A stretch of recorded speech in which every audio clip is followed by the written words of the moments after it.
আসসালামু আলাইকুম। চলে এলাম আরেকটি মজার এবং ইউনিক পিঠার রেসিপি নিয়ে। আজকে আমি এমন একটা পিঠা বানিয়েছি যেটা দেখলে প্রথমে কেউ বুঝতে পারবে না এটা পাকা আম দিয়ে তৈরি। আর সবচেয়ে মজার বিষয় হলো এটা এত নরম হয়েছে যে মুখে দিলেই গলে যাবে। অনেক সময় একই ধরনের নাস্তা বা পিঠা খেতে বিরক্ত লাগে। তো আজ আমি ভাবলাম পাকা আম দিয়ে একটু অন্যরকম কিছু করা যাক।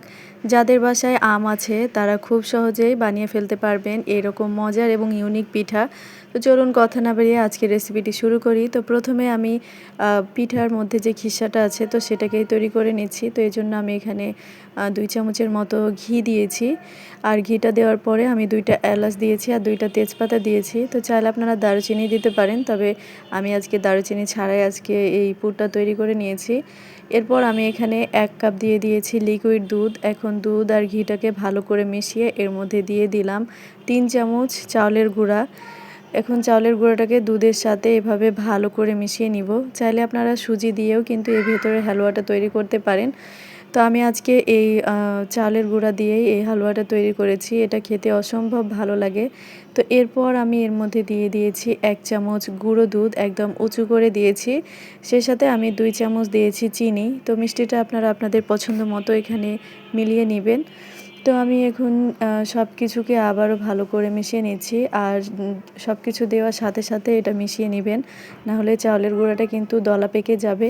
আর এ পর্যায়ে খিরসাটার স্বাদটাকে বাড়ানোর জন্য আমি এখানে ১ চিমটি লবণ দিয়ে দিয়েছি। এরপর আমি এটাকে ভালো করে মিশিয়ে নিয়েছি। আর যেহেতু আমি এখানে চাউলের গুঁড়াটা ব্যবহার করেছি এজন্য এটা খুব তাড়াতাড়ি কিন্তু এরকম ঘন হয়ে আসবে। আর দেখতে পাচ্ছেন আমার খিরসাটা কিন্তু একদমই রেডি হয়ে গিয়েছে। এখন আমি এটাকে নামিয়ে নিব।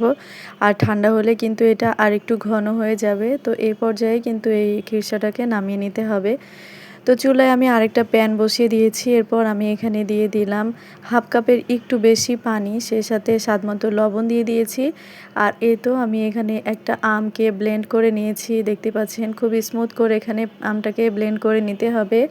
তো আমি একটা পাকা আমের পিউরিটা আমি এই পানির মধ্যে দিয়ে দিলাম। এখন পানির সাথে ভালো করে মিশিয়ে নিচ্ছি। তো এখানে একটু আস্ত অংশ ছিল, তো আমি সেটাকে তুলে বাদ দিয়ে দিলাম। এখন আমি ভালো করে মিশিয়ে বলক তুলে নিব। আর আম দিয়ে যে এত মজার পিঠা হয় আসলে না বানিয়ে খেলে বিশ্বাসই করতে পারবেন না। আর আমি আপনাদের একটা মজা দেখাবো, সবাই শেষ পর্যন্ত আমার সাথে থাকবেন, কারণ এই পিঠাটা যে কত বেশি মজা হয়েছে শেষে গেলে বুঝতে পারবেন। তো যাই হোক, আমি এখানে তো ১ কাপ আটা দিয়ে দিয়েছি। যখন আমের পিউরিটার মধ্যে বলক চলে এসেছে তখন আমি এখানে ১ কাপ আটা দিয়ে দিয়েছি। তো চাইলে কিন্তু এখানে আপনারা ময়দাটাও ব্যবহার করতে পারেন। তো যাই হোক, আমি ভালো করে এখানে মিশিয়ে নিয়েছি। আর এ পর্যায়ে চুলার আঁচটা একদমই লো করে আমি এই আটাটাকে এভাবে মানে বারবার করে মাখিয়ে নিচ্ছি। আর আমার আটাটাও মাখানো হয়ে গিয়েছে। তো এই তো আমি এখন এটাকে ভালো করে হাত দিয়ে মথে নিচ্ছি। আর যারা আমার মতো অলস আছেন তারা এরকম পাত্রে আর কি মেখে নেবেন। তো যাই হোক, আমি পাত্রে আর কি এভাবে মেখে নিয়েছি আর সামান্য একটু তেল দিয়েছি। এতে করে কিন্তু এই আটাটা খুব বেশি স্মুথ হয়। আর পিঠাগুলো বানাতেও কিন্তু খুব ভালো লাগে। তো এই তো এই পর্যায়ে আমার আটাটাও মাখা কিন্তু হয়ে গিয়েছে। একদম সুন্দর স্মুথ একটা ব্যাটার তৈরি হয়ে গিয়েছে, ডো তৈরি হয়ে গিয়েছে। তো আমি এখান থেকে ৩টার মতো লেচি করে নিয়েছি। আর এখন আমি বাকি পিঠাগুলোকে বানিয়ে নিব। তো এজন্য আমি একটা রুটি এভাবে বেলে নিয়েছি। আর যেহেতু আমি আটাটাকে সেদ্ধ করেছি, তো আপনাদের কাছে একটা টিপস, অবশ্যই এই আটাটা মানে রুটিটা বেলার সময় একটু মোটা করে বেলে নেবেন। না হলে কিন্তু এটা মানে তেলে দেওয়ার সাথে সাথে ফেটে এর ভেতরের হালুয়াটা বের হয়ে আসে। তো এজন্য আটাটাকে যদি এইভাবে সেদ্ধ করেন তাহলে কিন্তু অবশ্যই রুটিটা একটু মোটা করে বেলে নেবেন। তো আমি এর মধ্যে দিয়ে দিলাম সেই মানে খিরসাগুলো, যে আমি হালুয়াগুলো তৈরি করে রেখেছিলাম। একটু লম্বা করে আজকে আমি বানাচ্ছি, দেখতে বেশি ইউনিক লাগবে। তো এই তো আমি এইভাবে অপর পাশ উল্টিয়ে হাত দিয়ে চেপে চেপে একটা ছুরির সাহায্যে আমি এইভাবে কেটে নিচ্ছি। আর যখন ছুরিটা দিয়ে কাটবেন তখন ছুরিটার মাথাটা একটু আটার মধ্যে মানে দিয়ে দিবেন। এতে করে আটাগুলো আর ওই ছুরির সাথে লেগে আসবে না। আর দেখতে পেলেন কত সহজভাবে তৈরি হয়ে গেল পিঠাগুলো। আর মাশাআল্লাহ, দেখতে কিন্তু খুব ইয়াম্মি মনে হচ্ছে, তাই না? মানে মনে হচ্ছে যে ভাজার আগেই এটা খাওয়া যাবে, এতটা সুন্দর লাগছে দেখতে। আর এই তো আমি সেমভাবে আরও পিঠাগুলোকে বানিয়ে নিচ্ছি। আর এটা বানাতে কিন্তু খুব বেশি সময়ের প্রয়োজন হয় না, যেহেতু বড় বড় করে আমি পিঠাগুলো বানিয়েছি, এই জন্য খুব দ্রুতই কিন্তু এই পিঠাগুলো তৈরি হয়ে যায়। আর অবশ্যই শেষে কিন্তু মুখটাকে এভাবে হাত দিয়ে একটু চেপে দিবেন, নাহলে কিন্তু ভেতরের কাইটা বের হয়ে আসবে। তো আমি এখন এইভাবেই কিন্তু সবগুলো পিঠাকে বানিয়ে নিব। তো যারা দেখতে দেখতে ভিডিওটির এই পর্যন্ত চলে এসেছেন কিন্তু লাইক দিতে ভুলে গিয়েছেন, প্লিজ সবাই ভিডিওতে লাইক দিয়ে দিবেন। আর যদি আমার চ্যানেলে নতুন হয়ে থাকেন, অবশ্যই চ্যানেলটিকে সাবস্ক্রাইব করে আমার পাশেই থাকবেন।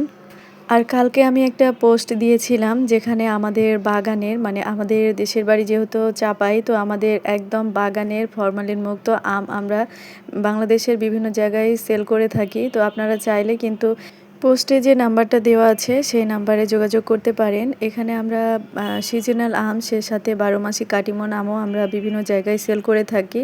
তো যাই হোক, এই তো আমি পিঠাগুলোকে সবগুলোই বানিয়ে নিয়েছি।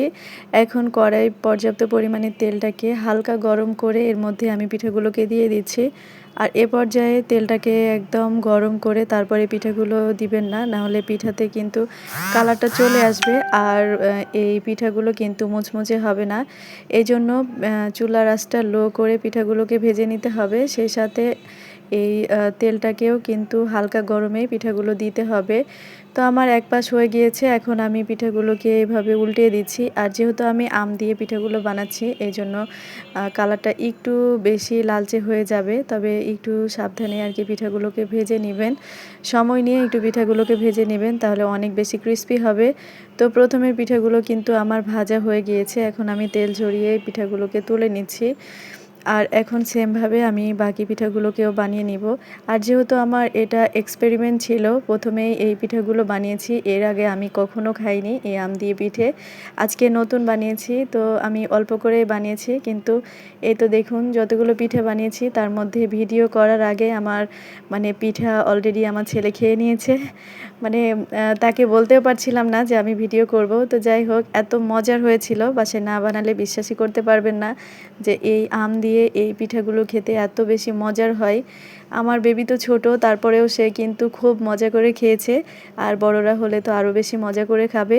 তো আজকের এই সহজ এবং ইউনিক রেসিপিটি আপনাদের কাছে কেমন লেগেছে অবশ্যই কিন্তু কমেন্টে জানাবেন। তো আজকের ভিডিওটি এ পর্যন্তই। সবাই ভালো থাকবেন, সুস্থ থাকবেন। আল্লাহ হাফেজ।